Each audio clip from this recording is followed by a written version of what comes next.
lang yan is 50 to 100K pesos per day. Pero na-withdraw nila 184. Lahat yun para sa surgery ni Alonzo.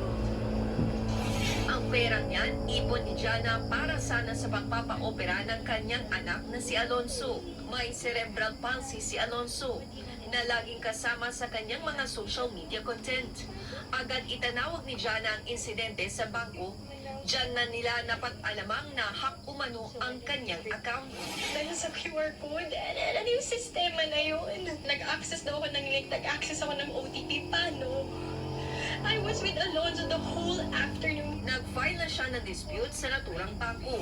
Sumagot naman ito sa isang pahayag. Sabi ng bangko, iniimbestigahan na nila ang insidente at nakikipag-ugnayan na kay Jana. Nangako silang re-resolbahin ang issue sa lalong madaling panahon. Nananatili naman daw na secure ang kanilang system pero hindi raw nagpapatinag ang mga scammer. Pero ayon sa Cyber Investigation and Coordinating Council, hindi raw ito dahil lang sa QR code. Posibleng may nakakuha raw ng cellphone ni Jana at doon pinakiklik ang scam links. QR code mo kasi one-way transaction yan eh. There is no way we can also extract information about the bank account through the QR code. Baka pinapagkatiwala niya yung mga devices niya, yung phone niya sa ibang tao. Tinawag namang hindi patas at misleading ng talent agency ni Jana ang bangko para ipahiwatig na pagkakamali ng kanilang talent ang nangyaring scam. Maliwanag raw kasi na hindi isolated issue ang karanasan ni Jana. Deserve daw ni Jana at ng iba pang kliyente na maging ligtas ang pera nila sa bangko. Nagbabalita mula sa Frontline, Faith Del Mundo, News 5. Mga kapatid, Nikki de Guzman po. Para sa pasada ng mga rumaratsyadang balita, mag-follow at mag-subscribe na sa social media pages ng News 5.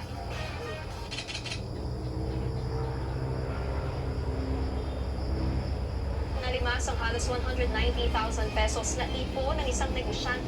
Are you still using a blood pressure monitor? Not needed now.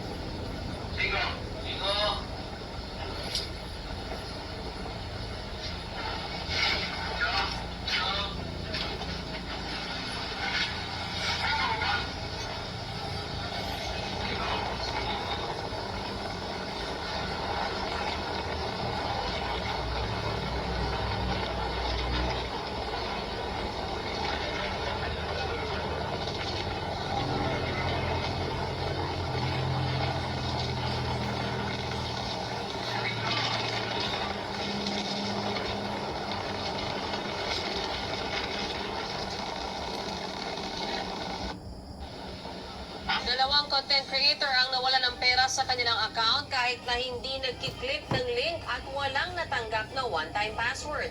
Ayon sa otoridad, posibleng kaso yan.